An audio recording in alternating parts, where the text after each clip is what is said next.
estar aos pés do Senhor, me fez encorajado, né, no momento, aqueles momentos de confusão e de entendimento da coisa toda. Já está gravando? Já vai sair para os irmãos lá do YouTube?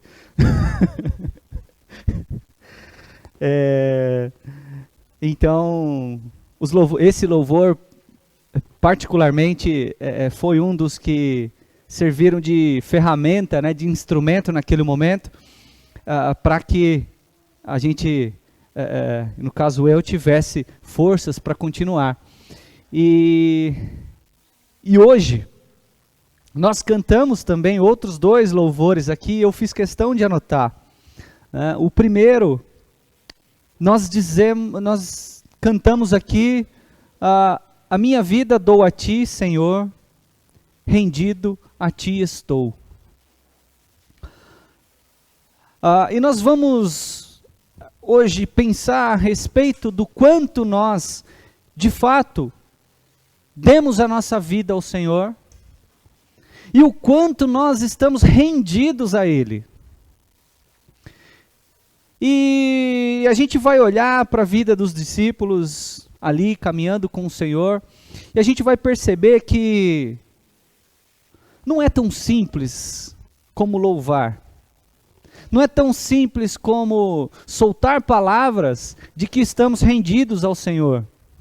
A gente vai perceber que a nossa caminhada exige muito mais esforço do que meros louvores, né? Músicas e algumas palavras, talvez frases prontas. A gente vai perceber que a nossa caminhada com o Senhor, ela vai muito além do que dizer que estamos rendidos a Ele. No segundo louvor nós cantamos aqui que os meus sonhos rendo a ti e os meus direitos dou. O orgulho eu vou trocar pela vida do Senhor.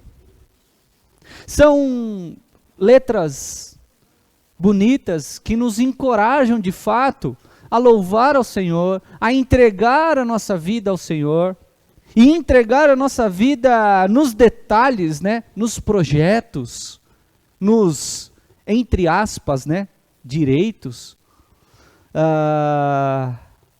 e entregar o nosso orgulho. Mas a questão é, até que ponto isso é verdade na minha e na sua vida? Nós cantamos, nós louvamos ao Senhor, nós até fazemos isso em modo de oração, mas o quanto disso é verdade? Eu sei que isso talvez, eu costumo dizer que algumas mensagens são como taxinhas na cadeira e que a gente senta e nos incomoda um pouquinho. Vai nos fazer ficar um pouco ali incomodados com a situação. Mas nós precisamos aqui juntos como igreja e como irmãos e como filhos desse Senhor pensar a respeito da nossa postura diante desse Deus. E a pergunta de hoje, que nós vamos responder juntos, é: quem é o maior? E eu sei que talvez eu e você, diretamente, não fazemos essa pergunta. Talvez você já tenha feito alguma vez: quem é o maior? Obviamente que não diretamente como fizeram os discípulos, mas de alguma forma você pode ter feito essa pergunta ao Senhor: Senhor, quem é o maior? Mas, ainda que a resposta pareça ser tão óbvia, na prática, nem tanto. E é assim que nós devemos nos confrontar e encorajar um ao outro, para que a gente diminua a distância entre o que temos de informação, o que sabemos, o que recebemos de informação, com a nossa vida prática. Aquele gráfico de oscilação, ele tem que ser o menos possível. E esse é o nosso desafio de hoje. Obrigado, irmão. Nós chegamos no capítulo 18 de Mateus. E entre altos e baixos, e literalmente altos e baixos, né? Porque nós vimos que o Senhor conduziu os discípulos, especificamente os 3 discípulos, né? Pedro, João e Tiago, levou lá no alto do monte, mostrou a eles quem é o Todo-Poderoso, e o Todo-Poderoso foi a mensagem da semana passada. Quem é o Todo-Poderoso? E o Todo-Poderoso havia sido revelado aos discípulos lá no alto do monte. Mas entre altos e baixos, na sequência, nós tivemos o Senhor descendo com esses 3 discípulos, e aí chegamos aonde? No vale das necessidades, como nós expomos aqui. No vale onde tudo acontece, onde o jogo é a vera, onde a coisa é para valer. E ali o Senhor encontrou com os necessitados, encontrou conosco. Porque lá no monte, o Senhor ele teve um bate-papo direto, uma revelação direta com o Pai. Mas o mesmo Senhor que se dispõe a falar com o Pai, é o mesmo Senhor que desce ao vale das necessidades e se encontra conosco. É esse o nosso intercessor. É esse o nosso Senhor. É o Senhor que está com o Pai, ao mesmo tempo está conosco. É o Senhor que exige de nós santidade e justiça, mas ao mesmo tempo é o Senhor que se compadece das nossas fraquezas. É o Senhor que vai para o alto, é o Senhor que vai para o vale. E nós chegamos no capítulo 18, e vemos aqueles discípulos então, no livro de Mateus não vai ter com tanto detalhe como no de Marcos, mas eles estavam discutindo sobre quem é o maior. Eles discutiam, e chegam até ficar em silêncio, quando o Senhor pergunta a eles, do que vocês falam? Talvez envergonhados, por estarem discutindo tamanho orgulho, sendo revelado naquele momento. Mas a gente chega no capítulo 18, e nós vamos ler até o verso 5. Dos versos 1 ao 5, e na sequência nós vamos orar. Mateus 18, o maior no reino dos céus. E aqui diz: naquele momento, os discípulos chegaram a Jesus e perguntaram: quem é o maior no reino dos céus? Chamando uma criança, colocou-a no meio deles e disse: eu lhes asseguro que, a não ser que vocês se convertam e se tornem como crianças, jamais entrarão no reino dos céus. Portanto, quem se faz humilde como esta criança, este é o maior no reino dos céus. Quem recebe uma destas crianças, em meu nome, está me recebendo. Até aqui. Vamos fechar nossos olhos, vamos orar. Soberano Deus, nós vimos até aqui, Senhor, o quão o Senhor é soberano. O quanto o Senhor é bom.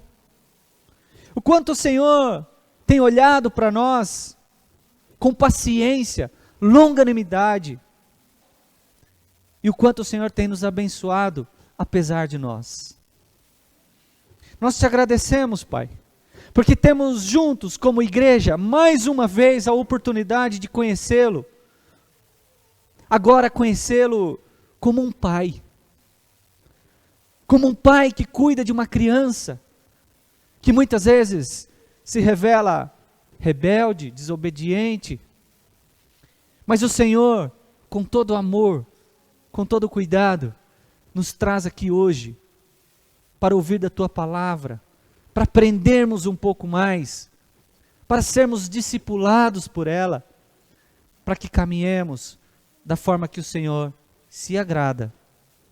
Abra o nosso coração, Pai. Abra o nosso entendimento.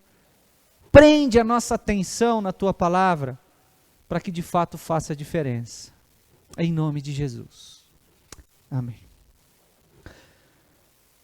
Então, chegamos no capítulo 18, dentro desse cenário, onde Jesus está conduzindo aqueles discípulos a um aprendizado constante, intenso.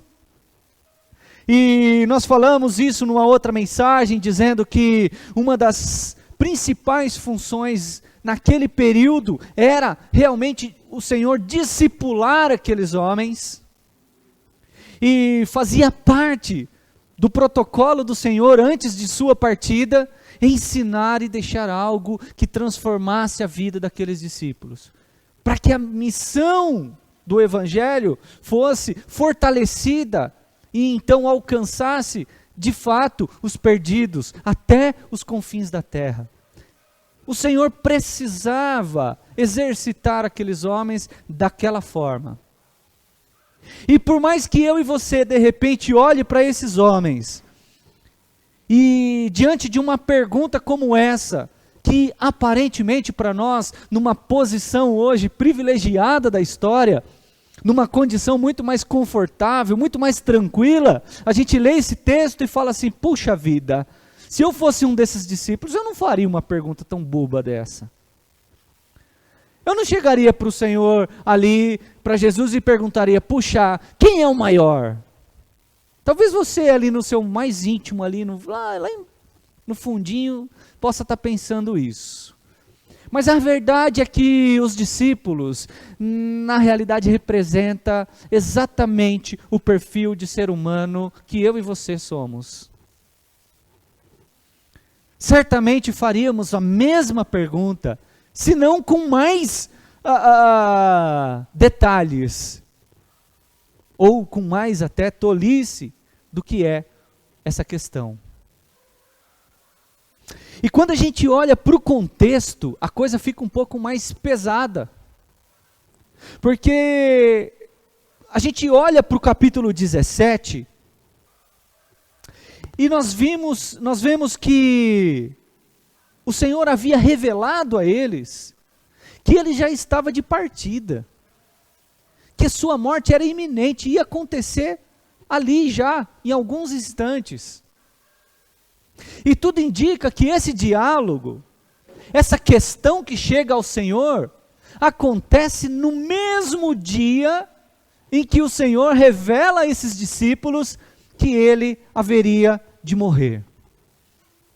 Então agora imagina comigo, imagina você recebendo a notícia de alguém que você admira, e que por mais que você não entenda quem seja essa pessoa, ou quão poderosa essa pessoa é, você recebe a notícia, através dela, de que ela vai partir. Imagine você recebendo essa notícia, e aí na mesma sequência, logo em diante, você chama ali as pessoas que estavam ouvindo isso, seus amigos, tal, e você começa a discutir quem é que vai sucedê-lo. Não me parece que essa comoção relatada no capítulo 17, porque no verso 23, no capítulo 17, no verso 23, diz que os discípulos ficaram cheios de tristeza. Ficaram cheios de tristeza, diz no capítulo 17. Mas, minutos depois, eles já começam a discutir entre eles sobre quem é o maior. Por que é tão rápido isso no nosso coração? Por que a tristeza?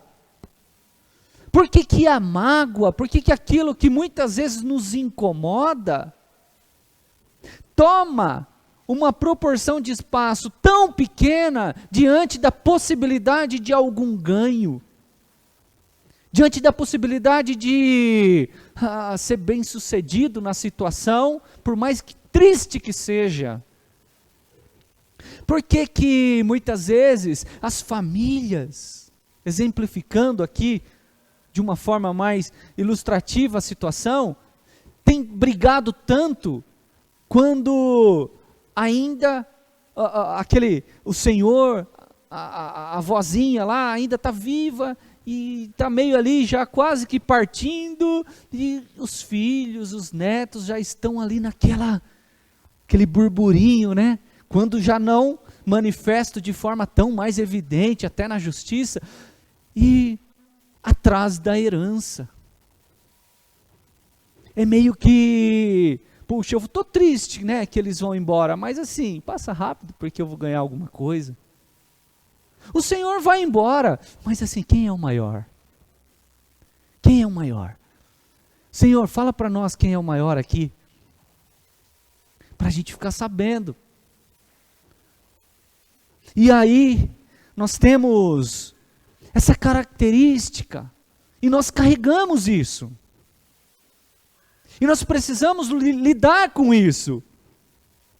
Enquanto os olhos de Jesus estavam fixos lá no martírio dele, na sua morte, no seu sofrimento, nós temos os seus discípulos, os seus formandos, preocupados com o status. E da mesma forma isso tem acontecido, quando nós temos pessoas que recebem aqueles que sofrem, que estão ali realmente preocupados, necessitados, angustiados com alguma situação, mas aqueles que estão à frente estão muito mais preocupados com o seu status, com os seus ganhos, com os seus confortos. E quando pisamos nesse ambiente chamado conforto, ele é um ambiente que é feito de areia movediça. Porque na medida que tentamos caminhar, mais nos afundamos. E não há conforto que vai nos ajudar, porque quanto mais temos, mais queremos. Por isso que de vez em quando umas taxinhas na cadeira é bom para nós. Porque nos tira do conforto. Porque nos impulsiona a olhar para a vida de uma forma diferente.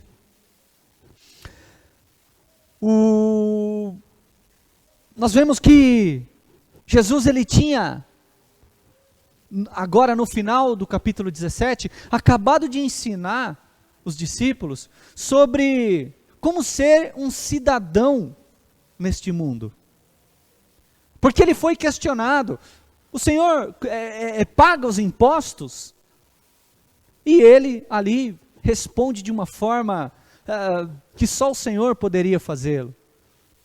Mostrando que a nossa dependência, a nossa relação com esse mundo, ela não é diretamente ligada com as nossas atividades aqui, embora passe por isso.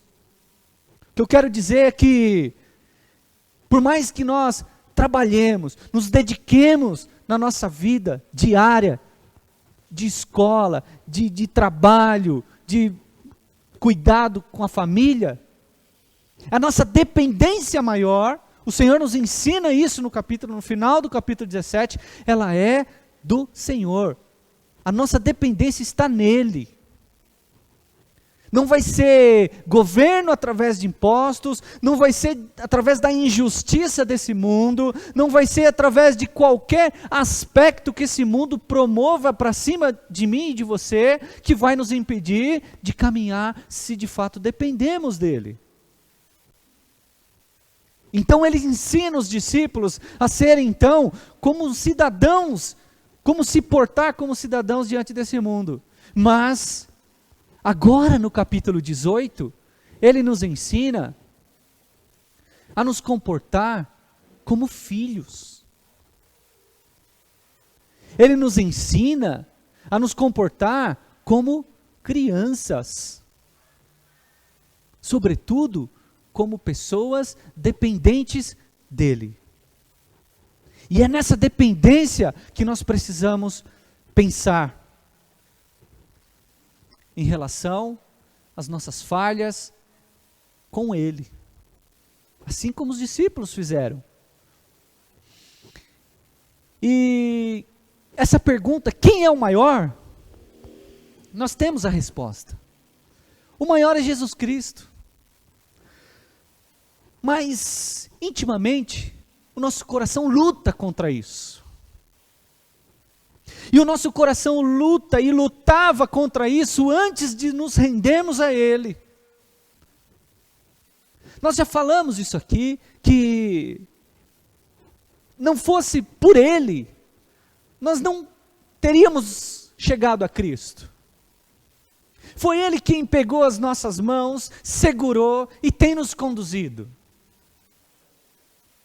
Se Ele dependesse das nossas mãos, segurando as mãos dEle, nós já teríamos soltado, há muito tempo. No primeiro desafio, no primeiro exercício, nós teríamos soltado. Mas Ele, como um pai, que vê seu filho, diante do perigo, do risco da morte, Ele segura, com todas as suas forças, e conduz as nossas vidas. Ele nos ensina, e esse é o primeiro ponto, Ele nos ensina que o nosso coração nos instiga, nos impulsiona a fazer questões óbvias. Ele nos mostra que o nosso coração nos instiga a questionar o que é óbvio. E é interessante que a gente sempre fala sobre o nosso coração. A gente está sempre batendo nesse ponto sobre o nosso coração aqui. Mas esse ponto, no qual nos faz questionarmos o que é óbvio, é algo a se pensar, e eu gostaria de pensar com os irmãos aqui. Lá em Provérbios, no capítulo 3, um verso conhecido, diz para nós confiarmos no Senhor de todo o coração. Porque é a forma da gente não tropeçar nos nossos próprios entendimentos. Confia no Senhor de todo o teu coração, para não tropeçarmos no nosso próprio entendimento. Mas na medida que nós vamos invertendo isso, e vamos invertendo muito facilmente, e a gente olha para esse exemplo junto com os discípulos, a gente percebe como isso é fácil acontecer. Ao mesmo tempo que eles estavam ali tristes, eles começam a fazer questões óbvias. Mas porque essas questões trariam algum conforto para o seu próprio ego, traria algum consolo ali para aquela apreensão que eles estavam diante do que seria sem o Senhor. Como é que eles continuariam suas vidas econômicas, sociais, sem os milagres, sem o apoio, sem a condução do Senhor? Como é que seria? E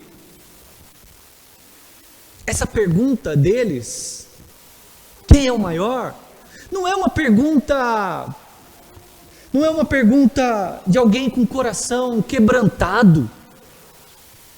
Eu e você já fizemos, acredito, perguntas ao Senhor de forma assim, bastante incômoda no nosso coração e quebrantado mesmo. Nós temos na Bíblia o profeta Abacuque, conhecido como um profeta questionador. Mas todas as questões de Abacuque eram questões onde ele revelava o coração ao Senhor e deixava ali diante do Senhor todo o seu quebrantamento, o seu orgulho, e demonstrava humildade e sinceridade, querendo com que aquele povo se convertesse. É assim nós conhecemos o profeta Abacuque. Mas essa questão não era dessa forma. Era uma questão óbvia, mas era uma questão que revela o egoísmo, o orgulho, que muitas vezes passa por nós. O próprio Senhor fazia questões aos discípulos, e não eram poucas.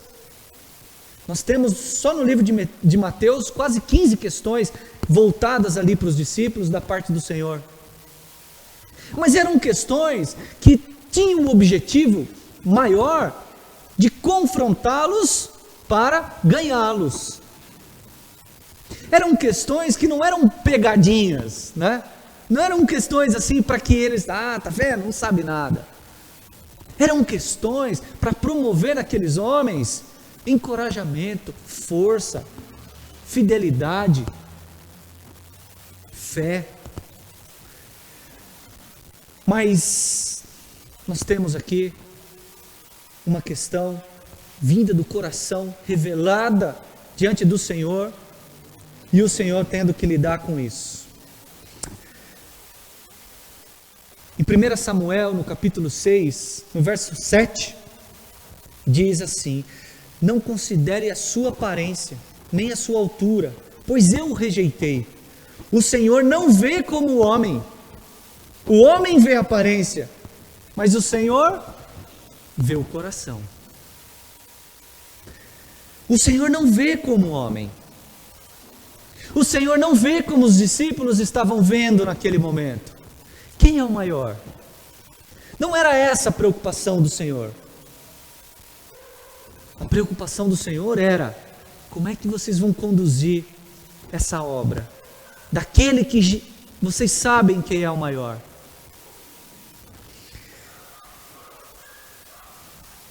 O Senhor vê o coração. E a nossa pergunta é: como é que está o meu e o teu coração? O maior nós sabemos, é Jesus Cristo. Mas em nosso coração, nós lutamos contra isso.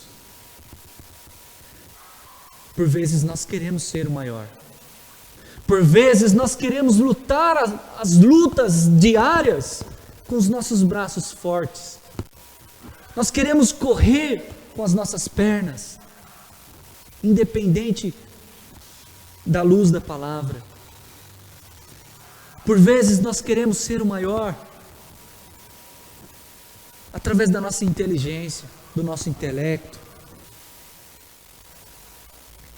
E por vezes nós nos revelamos tolos, porque deixamos o nosso coração questionar aquele que está sempre exposto, sempre disposto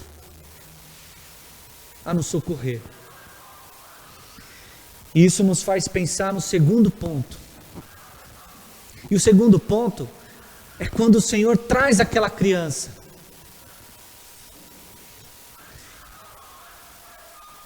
E Ele mostra para nós que a realidade, o mundo real, o vale das necessidades, a realidade escancara o pecado por nossa fragilidade. A realidade escancara o pecado por nossa fragilidade. A característica de uma criança, nós sabemos, elas são mais receptivas, né? Nós temos o lado positivo das crianças, e são, por vezes, pouco exigentes. Então você fala: você vai vestir isso, ela vai vestir, você vai comer isso, vai ter uma birrinha, vai comer. Ela tem essa característica, né? Pelo menos tinha, agora tem se perdido um pouco. Mas ela tem esse lado mais submisso, vamos dizer assim. Mas nós vemos que, no caso aqui, o que o Senhor quer mostrar é que aquela criança simboliza a imaturidade a fraqueza, a vulnerabilidade, a fragilidade com a qual nós devemos nos colocar diante do Senhor. Porque todas as vezes que nós chegamos ao Senhor engrandecidos, não dá certo.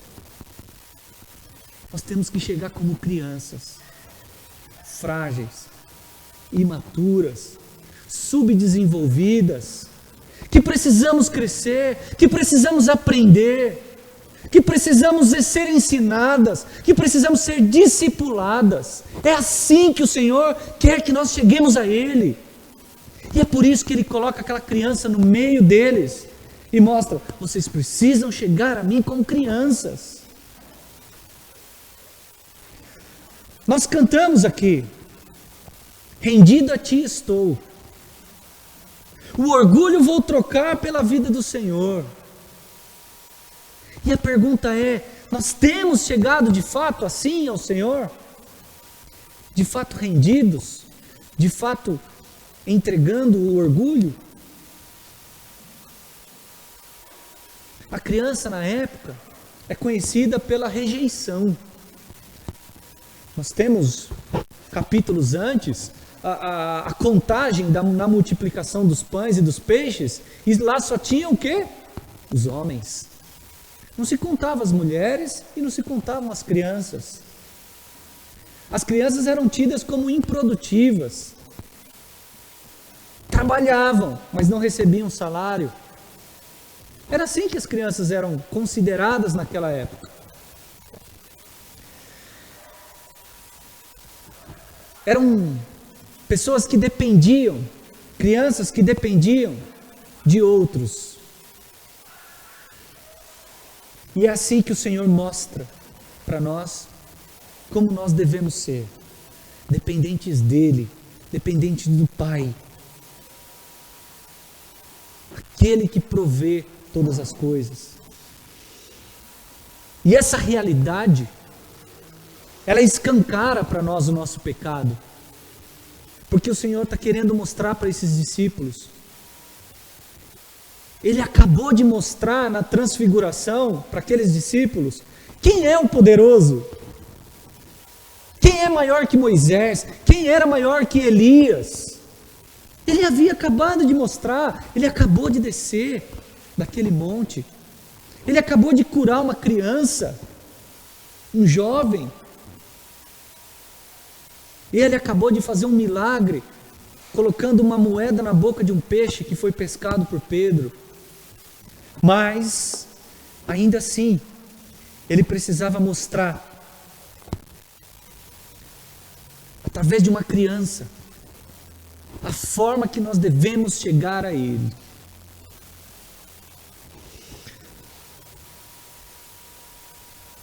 E aí é interessante que o fato de Jesus ter compartilhado com seus discípulos acerca do seu sofrimento, e o fato da sua morte chegando, mostra que o pecado, sendo escancarado ali diante deles, mostra como somos frágeis diante das situações. E por mais que você pense: puxa, não, eu sou forte, agora eu estou espiritual, agora eu estou lendo a Bíblia, agora eu estou orando, agora minha vida diária está assim, assim. Nós temos aqui aqueles homens acabando de conversar com o Senhor, passando por experiências milagrosas, sobrenaturais, lindas com o Senhor. E aí, na sequência, tendo que ser exortados, alertados sobre a forma que deveria se chegar a Ele. O pecado, ele nos fragiliza e corrói a fraternidade. Aquele lado fraterno que o Senhor colocava ali no dia a dia com os discípulos, foi deixado de lado por uma conversa de quem é o maior, de busca de status. O pecado nos fragiliza e destrói a obediência. É assim que nos colocamos diante do pecado, frágeis, em relação à obediência. E o pecado nos fragiliza e tenta nos tornar independentes de Deus. Independentes de Deus. Essa é a causa última daqueles que se afastam do Senhor. Daqueles que não se achegam ao Senhor como uma criança vulnerável, exposta e dependente. Aquele que é o orgulhoso. Aquele que não é humilde. Aquele que acha que pode conduzir as suas vidas alheias a Deus. E esse é o terceiro ponto. Porque nós sabemos que o maior é Jesus Cristo, mas o pecado expõe essa nossa fragilidade. E o terceiro ponto e último é que a humildade, ela é um componente que está em curto-circuito na nossa vida. Imagina você como uma máquina e aquele componente em curto-circuito. É a nossa humildade. Como nós precisamos a todo tempo estar fazendo uma manutenção nesse componente chamado humildade. Eu não sei quantas vezes nós precisamos fazer isso, mas talvez algumas durante o dia. Alguém, não sei quem, definiu a humildade, e eu acho muito apropriada a definição, dizendo que a humildade é a graça que, quando você sabe que a possui, acabou de perdê-la. Eu não sei se você já falou isso, ou se já ouviu isso. Alguém dizendo, não, eu sou humilde. Não, eu sou humilde. Por essa definição, nós vemos que, quando você sabe que a possui, acabou de perdê-la. E também tem uma afirmação que diz que a verdadeira humildade não é pensar em si mesmo de modo depreciativo, ou seja, não é se rebaixar. Antes, é simplesmente nem pensar em si mesmo. Essa é uma possível definição de humildade. Não é o fato de você se rebaixar, de se humilhar, de se depreciar, mas é o fato de nem pensar em si. É o pensamento altruísta, de pensar no outro, antes de você mesmo. Como isso é difícil, irmãos. E como precisamos aprender isso. Nós, olhando para esse texto, vemos que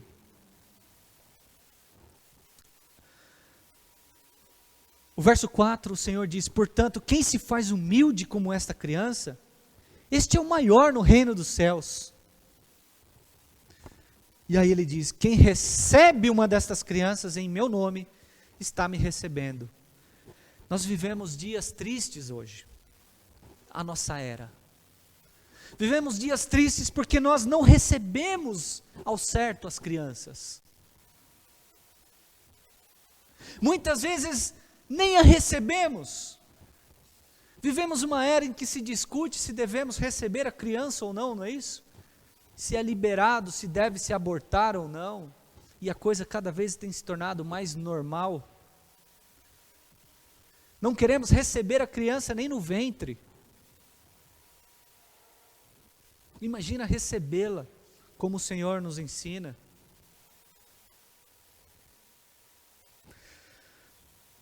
E quando a recebemos, nós as recebemos com alguns atrativos para nos deixar um pouquinho mais afastados delas.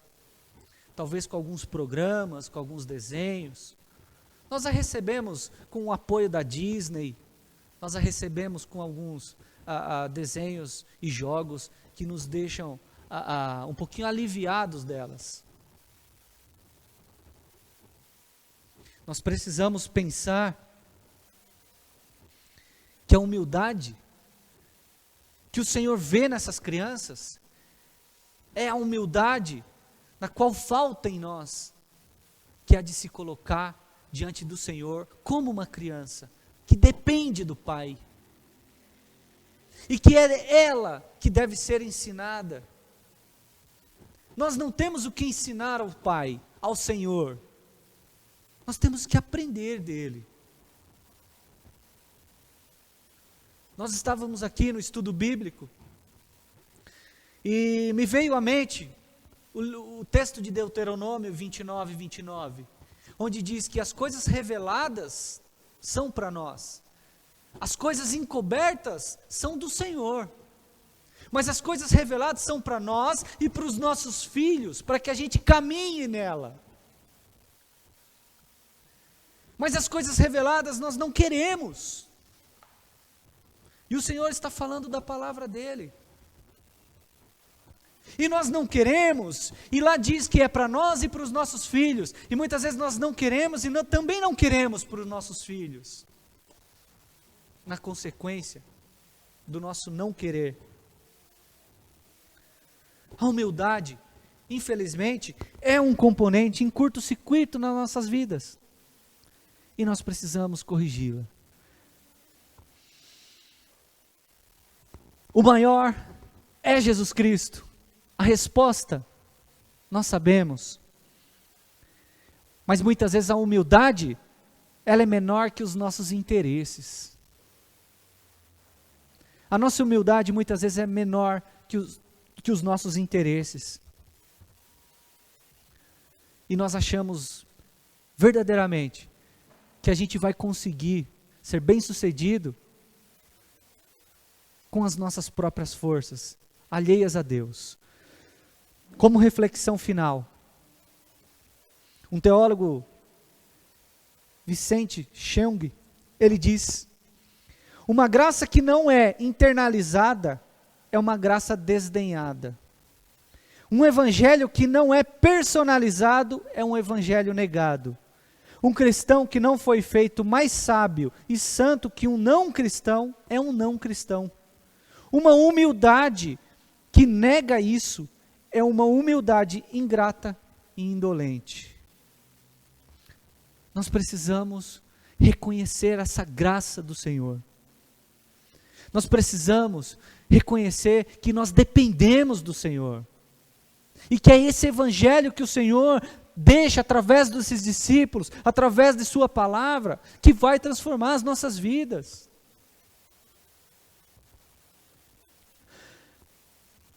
O profeta Jeremias, no livro de Lamentações, e é conhecido esse verso, ele diz: converte-nos a ti, Senhor, e seremos convertidos. É Ele, tratando, cuidando do nosso coração, e ao mesmo tempo nós, nos colocando de posição humilde, sem orgulho, como uma criança, que se dispõe a aprender, que é direcionada. Converte-nos a ti, Senhor, e seremos convertidos. Essa é a oração do profeta. Essa pode ser a tua oração. Jonathan Edwards, ele diz, numa frase um pouquinho extensa, eu vou ler aqui: se nós, então, nos consideramos seguidores do manso e humilde crucificado Jesus, andaremos também humildemente diante de Deus e dos homens todos os dias de nossa vida na terra. Busquemos todos ardentemente um espírito humilde e nos esforcemos para sermos humildes em todo o nosso comportamento diante de Deus e dos homens. Busque por um profundo e permanente senso de sua miséria diante de Deus e dos homens. Conheça a Deus, confesse sua nulidade e desgraça diante dele. Desconfie de si mesmo. Desconfie de si mesmo. Tiago, um dos discípulos aqui, aprendeu essa lição. E no capítulo 4, no verso 6, ele diz: Deus resiste aos soberbos e dá graça aos humildes. E no verso 10 ele diz: humilhai-vos perante o Senhor, e Ele vos exaltará. Essa é a forma que o Senhor deseja, e se agrada que nos acheguemos a Ele. não perguntando quem é o maior, mas sabendo, convictos de que Ele é o maior, e diante disso, nós nos coloquemos na nossa condição de servos, de filhos, daqueles que dependemos dEle para todas as coisas. Amém? Vamos orar. Bondoso Deus, nós te agradecemos, Pai. Te agradecemos pelo Teu amor, que é infinito, que é tamanha graça sobre as nossas vidas, e que o Senhor insistentemente tem nos abençoado apesar de nós. Nos ajude, Pai, a nos colocarmos diante do Senhor como crianças que necessita do Teu ensino, que necessita do Teu caminhar, que necessita, ó Pai, de tudo que vem do Senhor. Nos ajude, Pai, a não cairmos na desgraça de caminharmos sobre o nosso coração.